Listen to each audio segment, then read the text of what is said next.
মানুষ যদি আপনাকে গুরুত্ব না দেয়, মানুষ যদি আপনাকে অবহেলা করে, মানুষ যদি আপনাকে ভ্যালিউ দিতে না চায়, যত্ন করতে না চায়, মূল্যায়ন করতে না চায়, সেক্ষেত্রে আপনি কি করতে পারেন?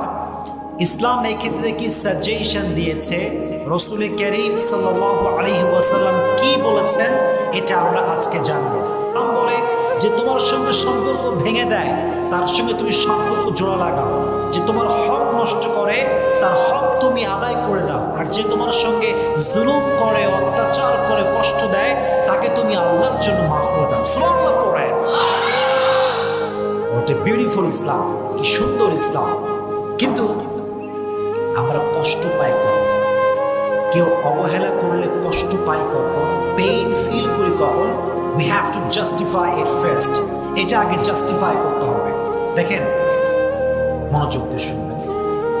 যখন কোনো একজন নির্দিষ্ট ব্যক্তির প্রতি আমাদের অনেক মায়া, অনেক ভালোবাসা এবং অনেক আশা থাকে, এক্স্যাক্টলি সেই ব্যক্তি যখন আমাদেরকে কষ্ট দেয়, যত্ন না করে, গুরুত্ব না দেয়, তখন আমরা প্রচণ্ড পরিমাণে হার্ট ফিল করি, কষ্ট পাই। So firstly, you have to overcome the illusion and expectation from him. যাকে আপনি খুব বেশি মায়া করেন, যাকে আপনি খুব বেশি ভালোবাসেন, তার প্রতি আপনার প্রচণ্ড পরিমাণে আশা কাজ করে যে সে আমাকে রিপ্লাই করবে, ভালোবাসবে, যত্ন নেবে। এই ভালোবাসা, এই মায়া এবং আশা তার থেকে কাটাতে হবে। রাজি আছেন ইনশাআল্লাহ?